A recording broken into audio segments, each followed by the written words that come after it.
Hello, soyez les bienvenus encore à notre sondée des Écritures. Alors, c'est un moment opportun où le Seigneur, à travers cette étude, nous édifie, nous éclaircit, nous nourrit spirituellement, physiquement et mentalement. Souvenez-vous que depuis nous avons commencé dans l'étude de l'Ancien Testament et nous sommes sur le livre de Lévitique. Et la fois passée, nous avons étudié Lévitique chapitre 10 et si précédé sur l'aventure de Dieu. Aujourd'hui, nous allons entamer Lévitique chapitre 11 et celui du chapitre 12. Et je sais que le Seigneur va vous bénir en écoutant. Alors, prions. Père, nous te bénissons, nous te glorifions aujourd'hui pour cette opportunité que tu nous as donnée. Nous savons que Dieu, tu es un Dieu grand, un Dieu opportun. Seigneur, tu fais toutes choses selon ta parole. Et encore aujourd'hui, tu veux nous parler. Seigneur, tu veux nous instruire. Tu veux que nous apprenions de grandes choses, Seigneur. Nous prions que, Seigneur, aujourd'hui, qu'à travers cette étude, Seigneur, nous ne serons pas les mêmes. Nous serons transformés spirituellement, mentalement et aussi spirituellement au nom de Jésus.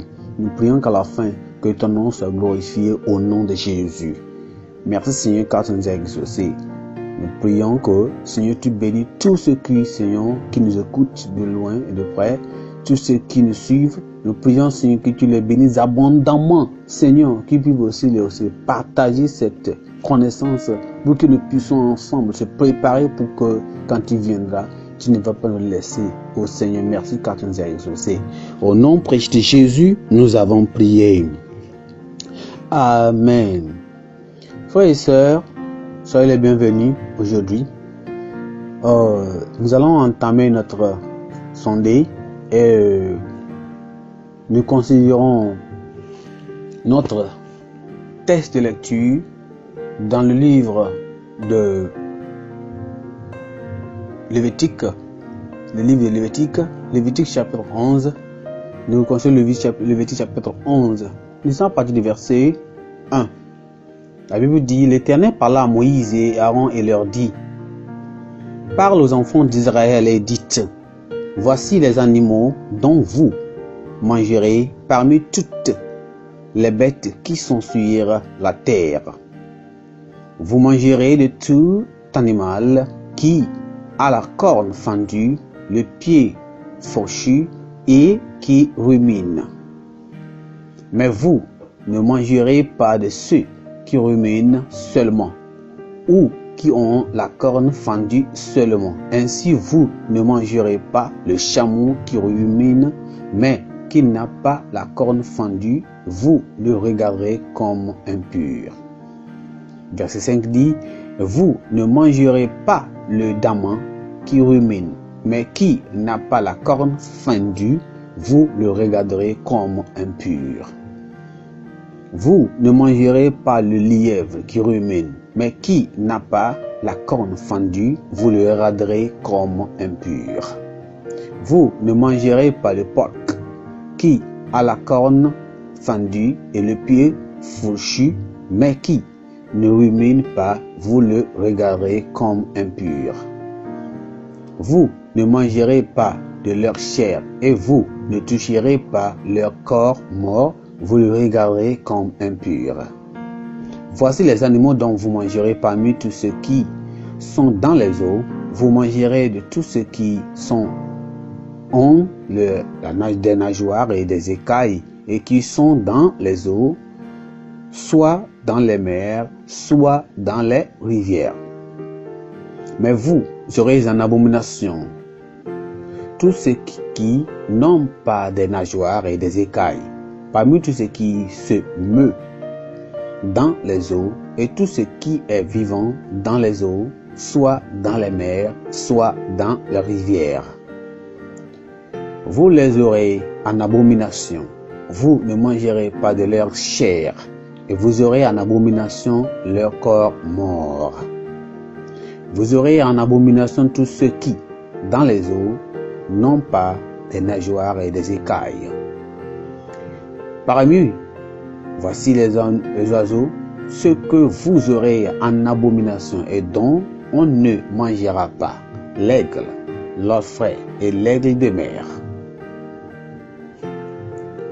le milan, le tour et ce qui est de son espèce, le corbeau et de toute cette espèce, l'autruche, le hibou, la mouette, l'épervier et ce qui est de son espèce. Verset 17 dit le chamois, le plongeon et la chouette, le cicagne, le pélécan et le cormoran, la cicogne, le héron et ce qui est de son espèce, la huppe et la chauve-souris. Vous en aurez en abomination tout reptile qui vole et qui marche sur 4 pieds. Gloire à Dieu. J'ai dit gloire à Dieu. Gloire à Dieu. Alors, si nous allons nous arrêter ici et continuer après. Vous pouvez lire tous les chapitres 18 et chapitre 12 et chapitre 11. Vous y vais laisser les liens dans le commentaire ci-dessous. Vous pouvez lire tous les chapitres et là pour mieux entendre, comprendre. Alors, dans cette étude vision, considérons aujourd'hui quoi? Ce qui est vraiment important de nous tous. Et c'est tellement important parce que le Seigneur veut que nous sachions qu'est-ce qu'il veut que nous devons savoir concernant ces lois.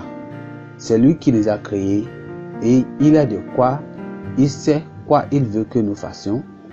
C'est son pouvoir, c'est sa création et ce qu'il veut que sa création fasse, c'est ça qu'elle fera. Cette création ne peut pas dire, moi, je ne peux pas faire ce que tu veux que je fasse. Je ne peux pas adorer, je ne peux pas faire ce que tu veux que je fasse. Qui es-tu? Donc, aujourd'hui, nous allons considérer notre thème, c'est-à-dire notre chapitre, notre thème d'étude d'aujourd'hui, qui est les diverses lois de purification. Les diverses lois de purification. Les diverses lois de purification. Et dans cela que nous venons de lire notre texte.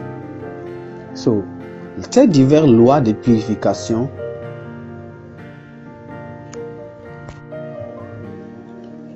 donc, ces diverses lois de purification, nous parlons de diverses lois de purification, ça veut dire différentes lois de purification. Vous voyez?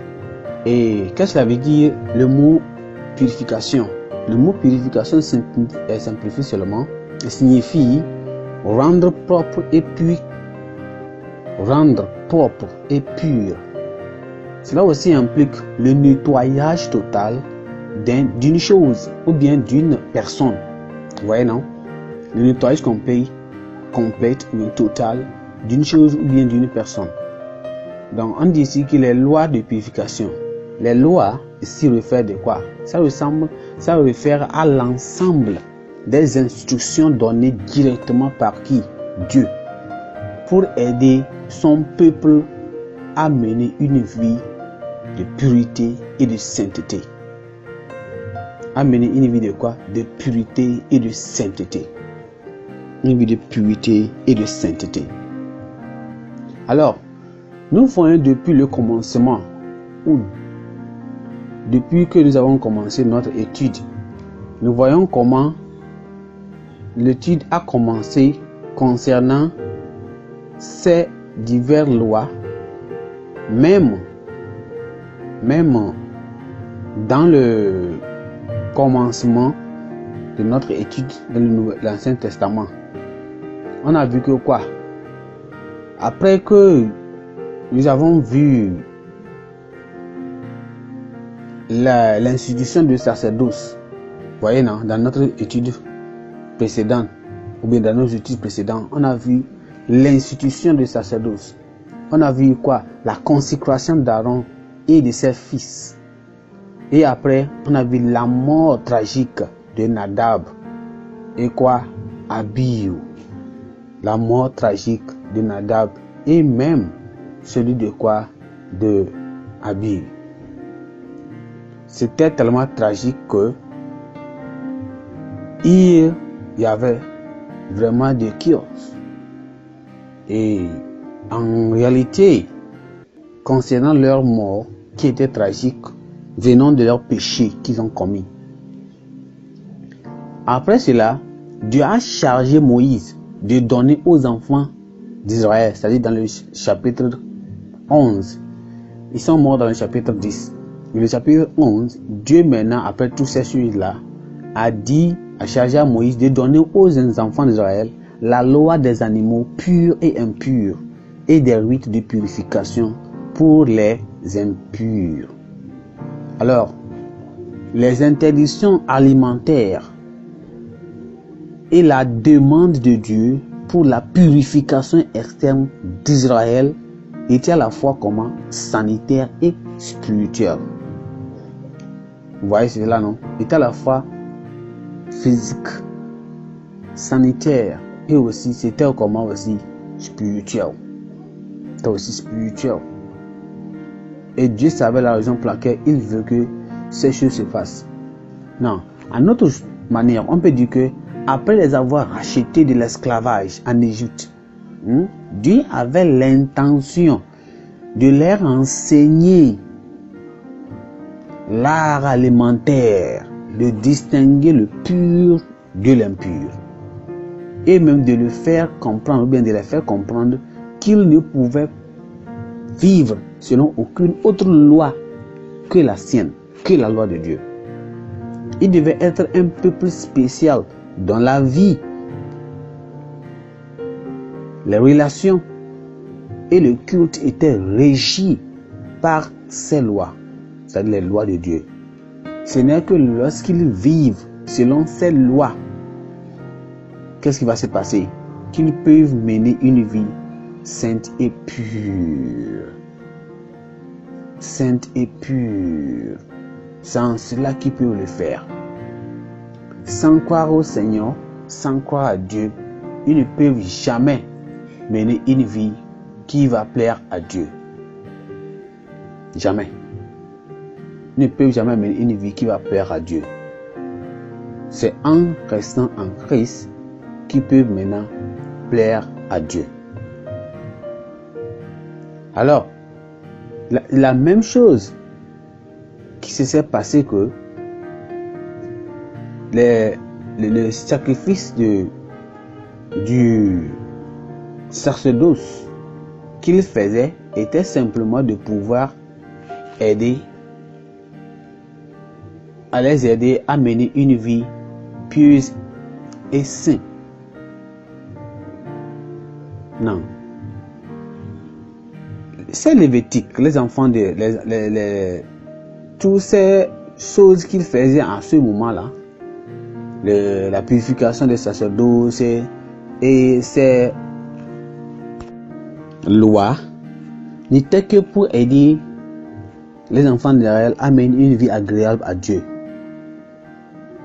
Alors, il est à noter que les études sur le système lévitique du sacerdoce, des sacrifices et même de la purification peuvent être vraiment pleinement appréciés en gardant comment l'esprit, ou bien en gardant en l'esprit les références typiques et spirituelles de notre Seigneur Jésus-Christ et à son sacrifice expiatoire sur la croix du Calvaire pour nous.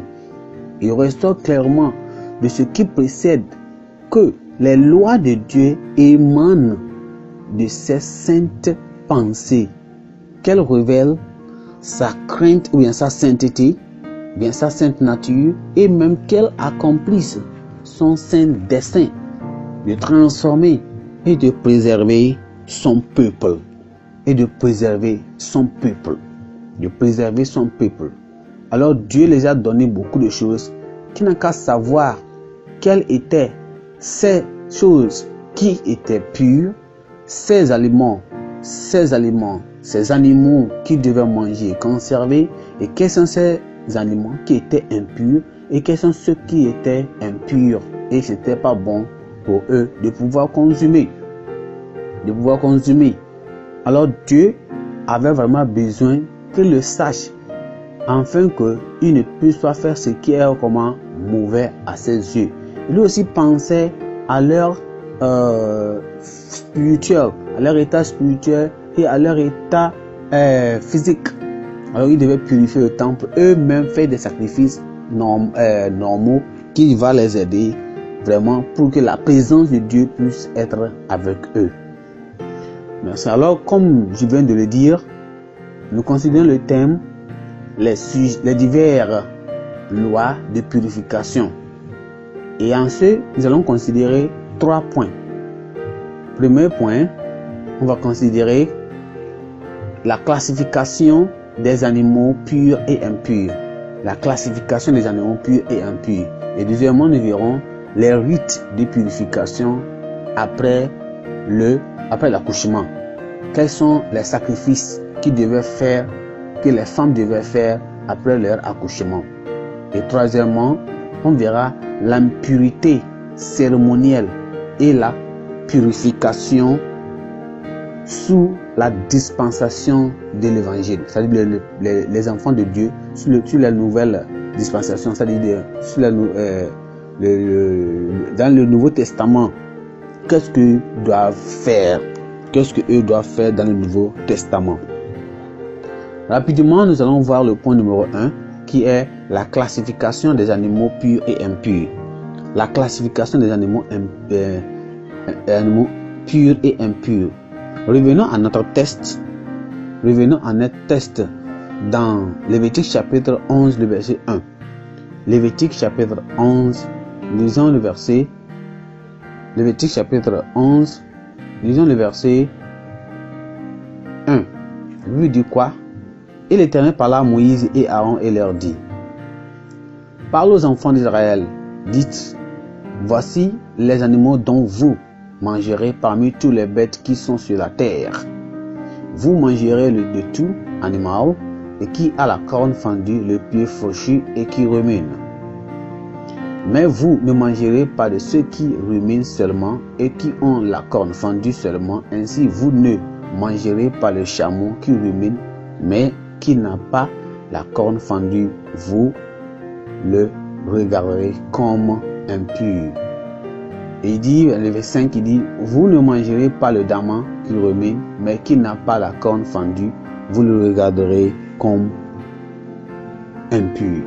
Alors si vous continuez à lire dans les chapitres, vous allez voir Dieu continue à énumérer les animaux qu'il ne voulait pas qu'ils mangent. Ces animaux qu'il ne voulait pas qu'ils mangent.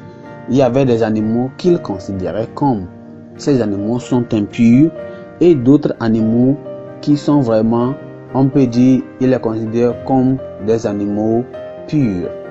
Et les dieux ne voulaient pas qu'ils mangent de ces animaux. Quand bien même, on peut se rappeler dans Genèse, à partir dans le livre de Genèse même, à partir du livre de Genèse, il avait fait une recommandation. Dieu même a fait une recommandation dans le livre il a fait une distinction des animaux impurs et des animaux impurs qui avait fait par Dieu lui-même dans le livre de Genèse. C'était après le déluge. Si vous vous souvenez. On peut lire ça dans Genèse chapitre 7, le verset 2. Genèse chapitre 7, le verset 2 dit: tu prendras auprès de toi 7 couples de tous les animaux purs, le mâle et sa femelle, une paire des animaux qui ne sont pas purs, le mâle et sa femelle. Vous voyez ceci là? Vous voyez ceci là, non? De là, nous voyons exactement quelle a été cette préparation, quelle est cette différenciation que Dieu lui-même a fait dès le commencement. Il savait ce qu'il faisait et il ne voulait pas que certaines choses soient oubliées par les enfants d'Israël. Il ne doit pas oublier certaines choses. Donc de là nous voyons c'est en se réintroduisant, il voulait en réintroduire encore à l'époque de la loi. Il a dû juger bon de maintenir parmi son peuple cette distinction que la perte de la connaissance du vrai Dieu, vous voyez, avait effacé chez les nations païennes. Alors, on voit ici quoi? Groupe. On voit trois grandes catégories de ces animaux que Dieu vraiment voulait que les enfants d'Israël ne se suivent pas avec. Il ne doit pas se suivre avec. Dieu ne voulait pas cela. Alors, il a réparti ça en 3 catégories. Les premières catégories, ces 3 groupes catégories d'animaux ont été énumérés afin de déterminer les animaux qui étaient purs, numéro 1, et les animaux qui étaient impurs.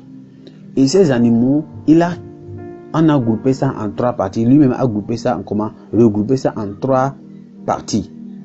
Non, première partie des animaux. La première partie des animaux, c'était les animaux terrestres. C'est les animaux terrestres. Comme vous les voyez, ce sont des animaux terrestres. Et ces animaux terrestres, ils comprenaient les bêtes à 4 pattes, ainsi que les animaux rampants, tels que le serpent, les lézards, les escargots et même les loupes. Et so on. Et en allant. On peut voir ça, vous pouvez lire ça dans Lévitique chapitre 2, 29 et 30. Ici, dans Lévitique chapitre 2, le verset 29 et 30. Là-bas, il a vraiment donné une distinction entre ces animaux. Quels étaient ces animaux? Venons dans Lévitique chapitre 11, le verset 2. La Bible dit quoi? Parlez aux enfants d'Israël et dites: voici les animaux dont vous ne mangerez. Voici les animaux dont vous ne faites quoi? Vous mangerez. Donc vous mangerez parmi toutes les bêtes. Parmi toutes les quoi? Les bêtes. C'est-à-dire qu'il y a toutes les bêtes, mais s'il y a certaines bêtes qui ne doivent pas être consommées par les enfants d'Israël. Et regardez le verset 29. Le verset 29 plutôt. Le verset 29 dit: voici parmi les animaux qui rampent sur la terre, ceux que vous regardez comme impurs, la taupe, la souris, le lézard, selon leur espèce. Verset 30 dit ceci. Verset 30, il dit: le hérisson, la grenouille, la tortue, le limaceau et le caméléon. Et quoi? Le caméléon. C'était ça des animaux qui faisaient ou bien qui regroupaient la première catégorie. Cette première catégorie des animaux qui ne devaient pas des animaux de première catégorie des animaux, c'est-à-dire les animaux terrestres. Non, la deuxième la deuxième catégorie, c'était il y avait des créatures aquatiques, c'est-à-dire les animaux aquatiques et les animaux marines. On peut dire, soit on dit les animaux aquatiques ou les animaux marines, c'est la même chose. Et parmi ces animaux, ils comprenaient les animaux aquatiques. On peut dire comme le poisson. Les animaux aquatiques comme le poisson. Et la troisième catégorie était les animaux volants, comme les oiseaux et les insectes. Les oiseaux, c'est quoi? Les insectes. Les animaux, c'est les insectes. C'est ça qui était aussi la troisième catégorie des animaux qu'ils ne devaient pas en fait consommer. Ils ne devaient pas en fait consommer ces animaux. Non, Dieu lui-même va regrouper ça. C'est-à-dire que les animaux qui ne doivent pas manger, il y aura certains qui seront terrestres, il y aura certains qui seront aquatiques, il y aura certains seulement qui sont aériennes, qui sont dans les airs. Donc, en voyant ceci, on voit quoi? Pour qu'un animal terrestre à 4 pattes soit vraiment considéré comme pur, il doit à la fois ruminer, premièrement, et avoir des sabots. C'était 2 conditions. Pour que ces animaux terrestres, pour que ces animaux terrestres soient consommables, il doit avoir à la fois, c'est-à-dire les 2 conditions doivent être remplies. À la fois, il doit avoir un animal qui rumine, c'est un animal ruminant qui rumine, et aussi doit avoir 2 sabots. Qu'est-ce que cela signifie? il signifie qu'il doit s'agir d'un animal ruminant et que son sabot doit être comment fauché. Un animal de ce groupe sera considéré comme impur s'il possède, c'est-à-dire que si un animal doit être dit que cet animal est impur, cet animal doit posséder l'une de ces deux caractéristiques sans l'autre. C'est-à-dire que soit cet animal est ruminant, mais il n'a pas de sabots, soit cet animal, quand bien l'animal est terrestre, il a des sabots, mais il n'est pas ruminant. Là, cet animal ne peut pas être considéré comme pur, c'est impur. Avant que cet animal soit considéré comme pur, cet animal doit avoir les deux conditions, c'est-à-dire cet animal doit être ruminant et en même temps avoir des sabots. Non. Maintenant, les créatures aquatiques. Il y avait aussi, j'ai parlé de quoi? Des animaux aquatiques. Ces créatures aquatiques doivent avoir à la fois des nageoires et des écailles pour être considérées comme pures. Je répète, les créatures aquatiques, c'est-à-dire marines, doivent avoir à la fois les deux termes. Il doit avoir à la fois les écailles et aussi avoir comment? Avoir quoi aussi? Et avoir quoi? Des nageoires. Dans le cas aussi des animaux volants, Dieu a mentionné des membres spécifiques qui ne doivent pas être mangés. Il a fait mention des animaux spécifiques en même temps. Il a mentionné les noms. Il n'a pas dit continuons, il a donné en même temps les noms qui ne doivent pas être consumés par les enfants d'Israël. Alors, il s'agissait principalement de quoi? Du charognard, premièrement, qui se nourrit d'animaux morts. Il ne fait que se nourrir des débris, des animaux morts, des cadavres d'animaux, et même d'animaux ou bien d'oiseaux. Il y avait aussi d'autres oiseaux qui sont carnivores. Ça veut dire que ces animaux vont tuer d'autres animaux et manger. C'est-à-dire qu'ils sont des carnivores, ils sont des mangeurs du sang. Ils sont des mangeurs de quoi? Du sang. Nous avons aussi les prédateurs. Certains des carnivores. Les prédateurs sont aussi appelés prédateurs, bien carnivores, tels que l'aigle, l'épervier et même le milan sont classés dans cette catégorie d'oiseaux impurs.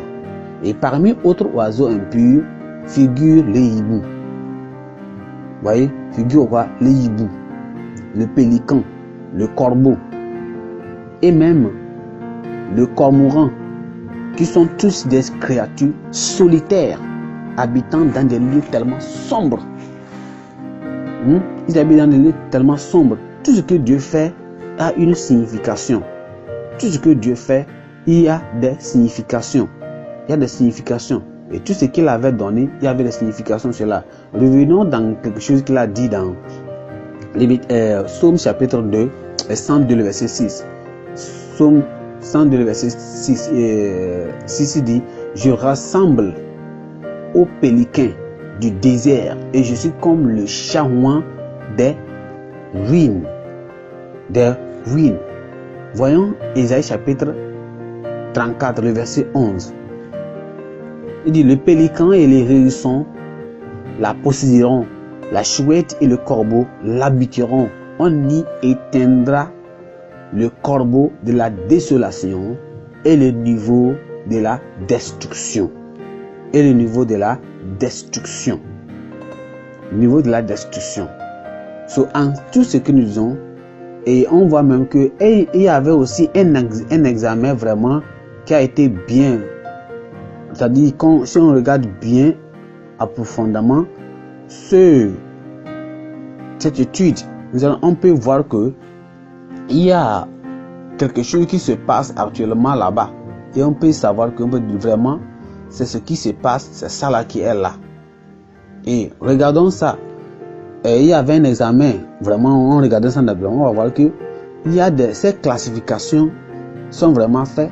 Et il y aura dans leurs deux classifications, comme pur et impur, comme nous venons de dire, révèlent le souci de Dieu, non seulement pour le confort et la sainteté terrestre de son peuple, lui aussi a pensé à la sécurité spirituelle de son bien-être éternel.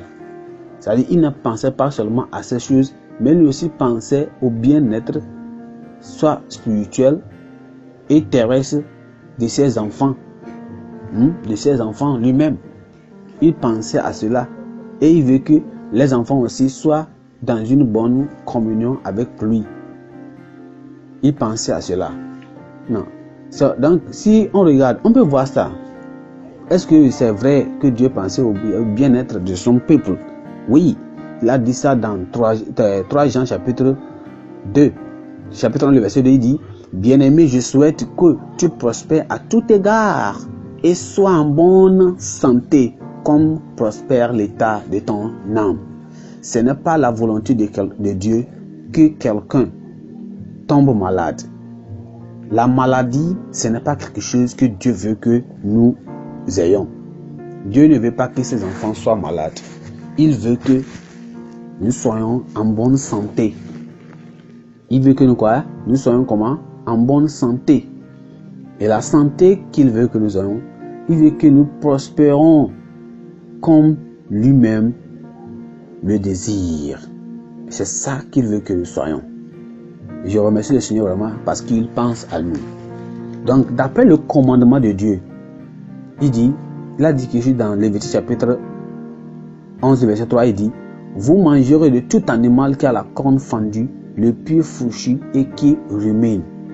L'Éternel n'a pas interdit certains aliments comme les hommes sont inclins à le penser aujourd'hui.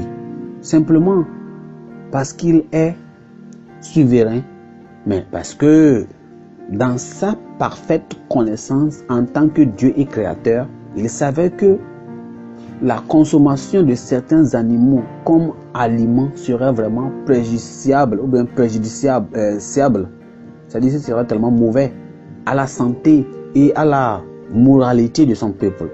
Alors les enfants, les animaux considérés comme purs parmi les bêtes à 4 pattes doivent à la fois ruminer et avoir le sabot fourchu. Non, on a qu'à revenir ici un peu voir. On a qu'à savoir que quoi? La mastication, c'est-à-dire que le braillement, la mastication fait référence à l'habitude innée de certains animaux, également appelés ruminants, de ramener dans la bouche la nourriture qu'ils ont précédemment avalée pour être encore mâchée pour plus complètement la deuxième fois. Vous voyez cela, non? Alors, les animaux qui ruminent traitent naturellement leur régime alimentaire de manière plus complète que ceux qui avalent leur nourriture avec peu ou pas de mastication. Alors, par conséquent, nous voyons que leur chair est mieux nourrie et plus susceptible, susceptible de fournir à l'homme une meilleure alimentation et même des substances moins nocives. Les chair sera plus facile à vraiment digérer et mieux assimilée par le système humain quand l'homme mange ce type d'animaux. C'est tellement facile de pouvoir à l'homme de pouvoir faire comment? De digérer. De pouvoir digérer. Alors, d'autres animaux qui ne ruminent pas ont le sabot fourchu. Mais comme le porc, par exemple le porc. Vraiment, ces porcs-là sont comme, ils sont connus sous de se vautrer dans la boue et même servent souvent d'hôtes intermédiaires aux organismes parasites qui infectent l'homme si la chair n'est pas bien vraiment cuite avant d'être consommée.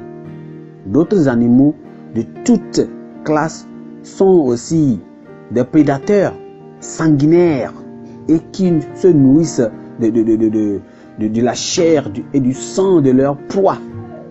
Donc, alors, qu'est-ce que nous disons? En général, la chair de ces animaux peut facilement contenir des substances nocives et même des maladies pour l'homme s'il en se nourrit. Alors, pour les créatures aquatiques, seules celles qui ont à la fois des nageoires, seulement ceux qui ont des quoi? Des nageoires et des écailles. Des nageoires et des écailles, c'est seulement ceux-là qui peuvent être consommés. Seulement qui peuvent être comment? Consommés. Non, en réalité, la plupart des animaux rampants, tels que le serpent, les lézards, les taupes et même les escargots là, ils ne doivent pas être consommés. Tandis que parmi les insectes, c'est le criquet, la sauterelle, le criquet et même, je dirais, la chauve, le criquet chauve et même le scarabée sont vraiment, on peut les consommer. Non. En autre raison de santé, par exemple, la loi sur les animaux purs et impurs a un impact, ou bien a vraiment un aspect spirituel aussi. Après avoir parlé de plan physique, on peut aussi parler de plan spirituel. Premièrement, Dieu a jugé opportun que son peuple exerce constamment son obéissance à son égard, non seulement dans le culte du temple, mais aussi dans les pratiques quotidiennes, même à la maison. Deuxièmement, Dieu a voulu séparer autant que possible son peuple de l'idolâtrie et de toute forme de faux culte pratiqué chez les païens. Chez les païens. Je prie que le Seigneur nous aide à obéir à sa parole lorsqu'elle vient vers nous au nom de Jésus. Non, en regardant ce thème, Dieu a donné ces lois. Pourquoi Dieu a donné ces lois? En réalité, Dieu a donné ces lois afin de pouvoir faire comment? De garder les enfants d'Israël en bonne santé physique, de les aider à contrôler leur appétit, de les aider à se distinguer des autres nations qui adoraient les idoles, afin de les empêcher de manger les animaux utilisés pour sacrifier à ces idoles, comme les païens les faisaient. Et aussi afin de leur montrer qu'ils s'intéressent à notre bien-être physique et comment spirituel. À notre bien-être physique et spirituel. Dieu se concentre de cela. Et c'est important pour lui. Allons rapidement dans le point numéro 2. Le point numéro 2 qui est les rites de purification, les rites de purification après l'accouchement. Lisons Lévitique chapitre 12. Lévitique chapitre 12, lisons les versets 1 et 2. Lévitique chapitre 1 et 2. La Bible dit, l'Éternel parla à Moïse et dit, parle aux enfants d'Israël et dit lorsqu'une femme deviendra enceinte et qu'elle enfantera un mâle, elle sera impure pendant 7 jours et elle sera impure comme au temps de son indisposition menstruelle. Le 8e jour de l'enfant sera circoncis. Elle restera encore 33 jours à se purifier de son sang. Elle ne touchera aucune chose sainte et elle n'ira point au sanctuaire jusqu'à ce que les jours de sa purification soient accomplis. Si elle enfante une fille, elle sera impure pendant 2 semaines, comme au temps de son indisposition menstruelle. Elle restera 66 jours après, bien à se purifier de son sang. Alors, les jours de sa purification seront accomplis. Pour un fils ou pour une fille, elle apportera un sacrificateur au sacrificateur à l'entrée de la tente d'assignation un agneau d'1 an pour l'holocauste et un jeune pigeon ou une tourterelle pour le sacrifice d'expiation. Le sacrifice d'expiation. Le sacrifice d'expiation. Gloire à Dieu. Alors, en ce point-ci, nous voyons ce que le Seigneur vraiment voulait concernant, c'était la deuxième rite, deuxième loi concernant les enfants d'Israël et ce qu'ils devaient faire. Il en dit de les parler. Selon cette loi de purification, après l'accouchement, une femme ayant donné naissance à un petit garçon était impure pendant 7 jours et restait ensuite à la maison pendant 33 jours supplémentaires. Alors dans le cas d'une fille, bien d'une petite fille, si la femme donne une naissance à une petite fille, alors la mère était impure pendant 14 jours, puis va rester à la maison pendant 66 jours supplémentaires. Alors pendant cette période de purification,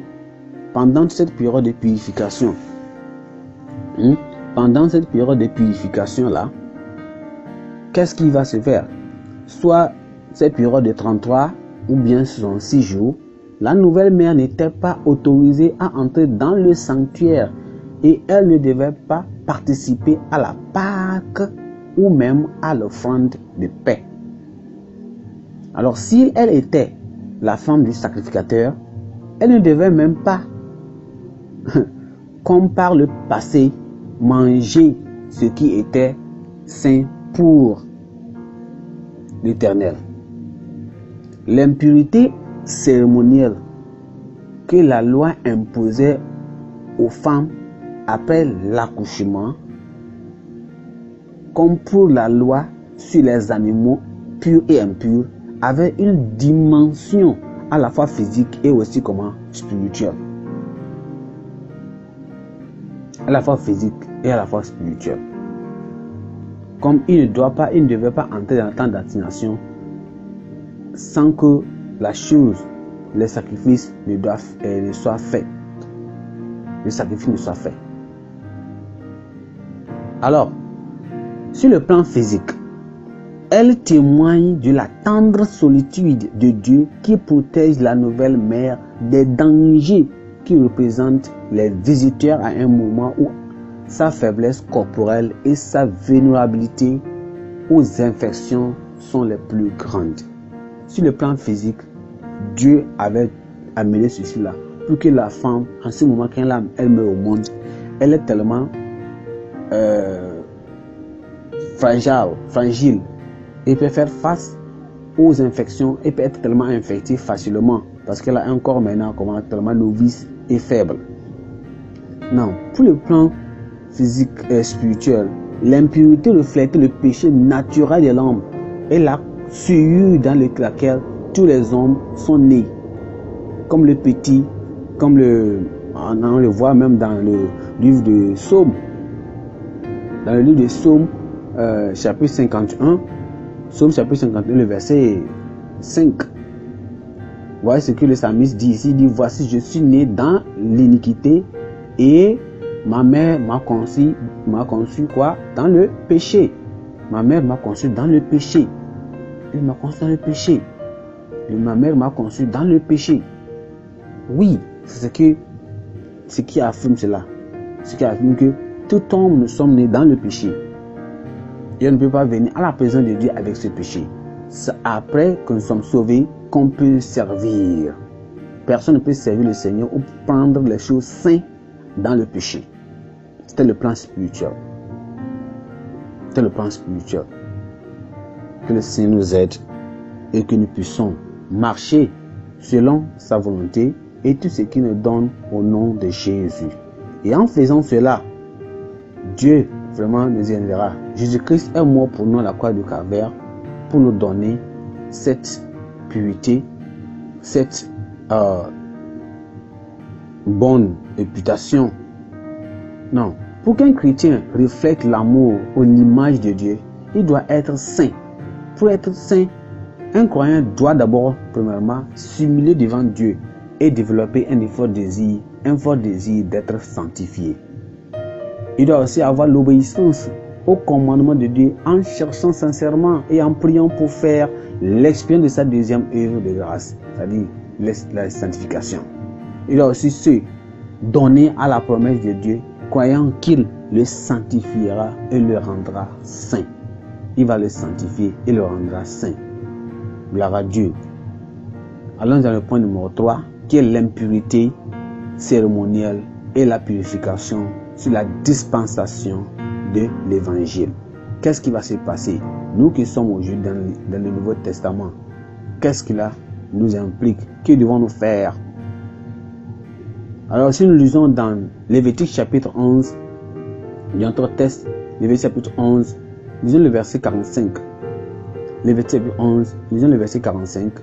On va voir qu'est-ce que Dieu dit concernant le verset 45 dit ceci.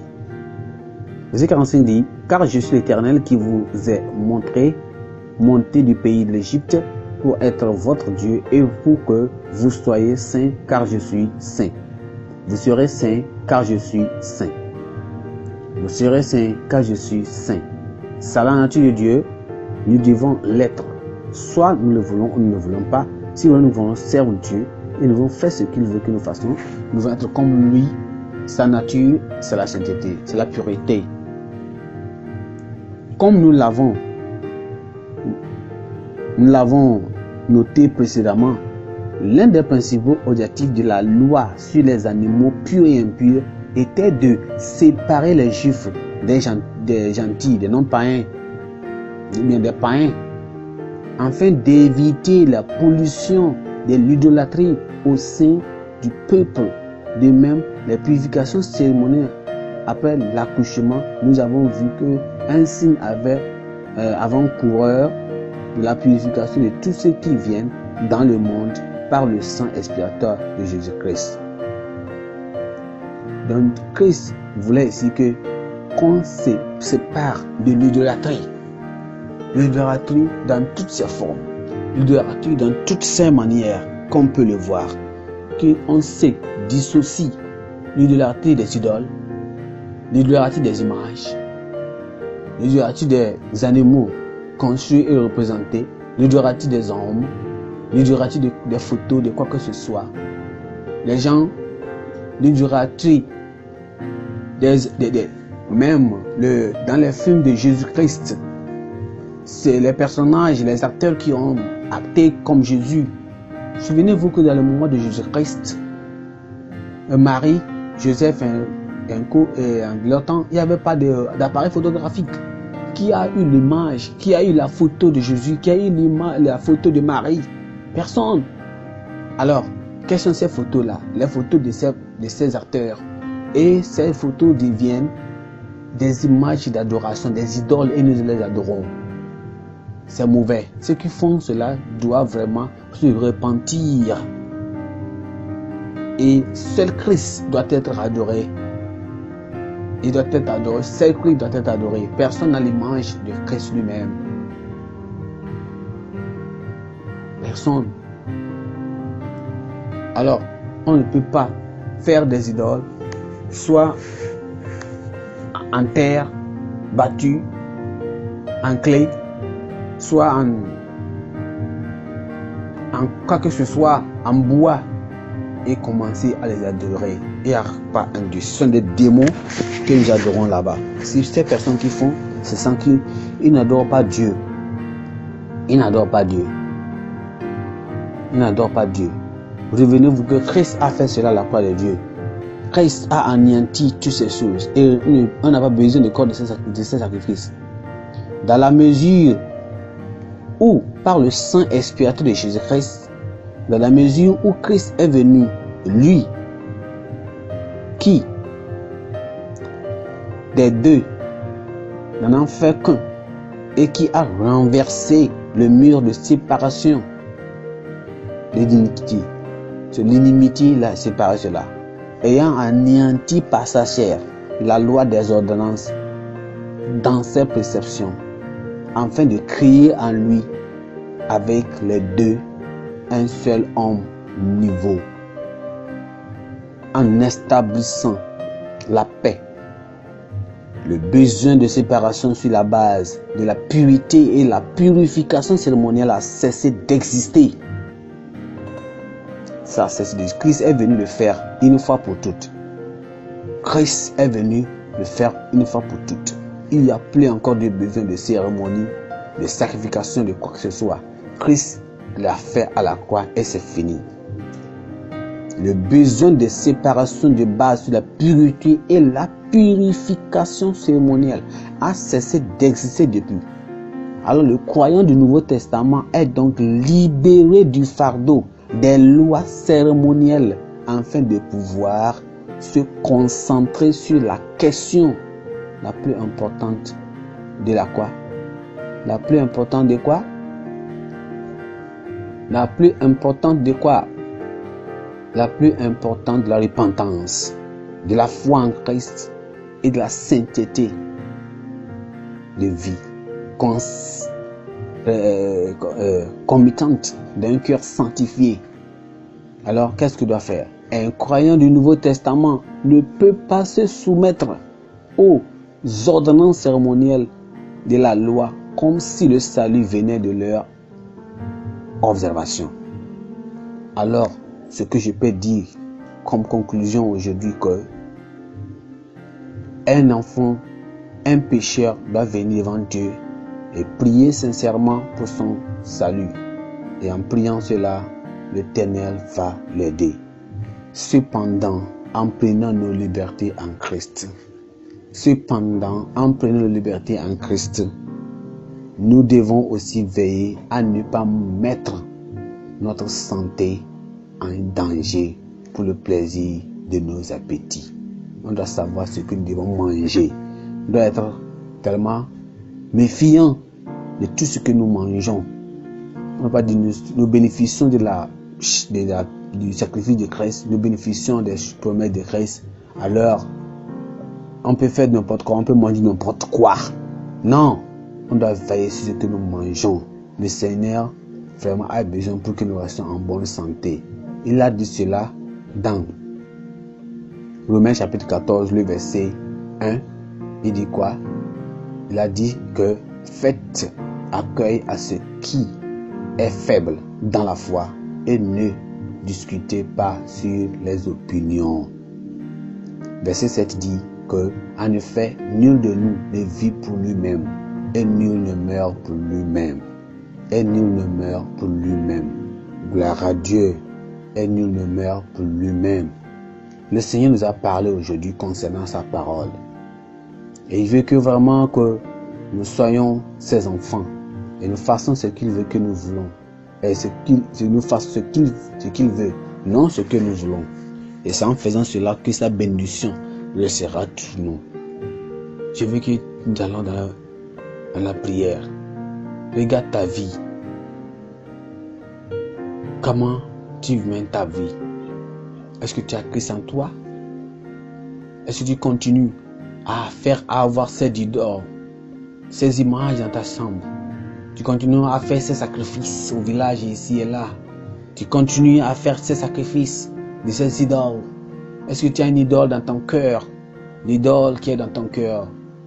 L'idole dans laquelle tu ne peux rien faire sans elle. L'idole dans laquelle tu ne peux rien faire sans celui-ci-là. Ce qu'elle dit, ça te commande. Ce qu'elle dit, ça te commande. Tu n'as rien à faire après cela. C'est une idole pour toi. Est-ce que tu aimes l'argent plus que Dieu? Est-ce que tu aimes ton école, tu aimes ton travail, tu aimes ton boulot, tu aimes ton mari, tu aimes ta femme, tu aimes tes enfants plus que Dieu? Ce sont des idoles. Est-ce que ces images-là que tu as avec toi, tous ces choses que tu as avec toi là, tu les adores? Le Seigneur te parle aujourd'hui. Viens au Seigneur et dis: Seigneur, je viens vers toi. Tu es mort pour moi une fois pour toutes et je viens pour être sauvé. Prions. Père, nous te bénissons aujourd'hui. Te remercions pour cette parole. Tu nous as ouvert les yeux pour que nous sachions et que nous voyons ce qui est important. Nous prions, Seigneur, comme ta parole est venue vers nous. Tu vas nous sauver et tu nous aideras à ne plus encore faire des fautes que nous avons faites dans le temps passé. Nous te remercions, Seigneur. Nous prions que tu nous aides. Tous ceux qui sont dans le péché, de l'idolâtrie et de quoi que ce soit, nous savons que nous sommes purifiés par le sang de Jésus. Nous sommes purifiés par le sang de Jésus. Nous ne sommes plus encore dans le Saint-Testament qui était l'image de tout ce qui va se passer dans le Nouveau Testament. Et en réalité, en vérité, Cela c'est pas dans le Nouveau Testament. Ils ne sont plus encore retenus derrière. Seigneur, est-ce tous ceux qui sont toujours dans la sombreté, ils ne savent pas que tous ces choses-là sont déjà réalisés en physique. Seigneur, aide-les, ramène-les sur la voie claire, afin qu'ils ne perdent pas, Seigneur, dans la sombreté. Seigneur, merci, car tu nous as exaucés. Laisse toutes tes bénédictions, toutes tes promesses viennent à nous. Donne la sagesse dans notre nutrition, dans notre nourriture, dans nos boissons que nous buvons, dans la nourriture que nous mangeons, nos habillements, notre propre entretien du corps, que tout ce que nous allons faire, que nous savons, et nous avons la sagesse à le faire bien. Que Seigneur ne dira pas à travers nos ignorances, ceci et ceci là va nous arriver. Donne la grâce et la connaissance d'être prudent. Merci Seigneur car tu nous as exaucés. Au nom précieux de Jésus, nous avons prié. Amen. Que le Seigneur vous bénisse et je plaide à Dieu. Si Jésus tarde, on se verra la semaine prochaine pour notre étude. Merci, que le Seigneur vous bénisse. Amen.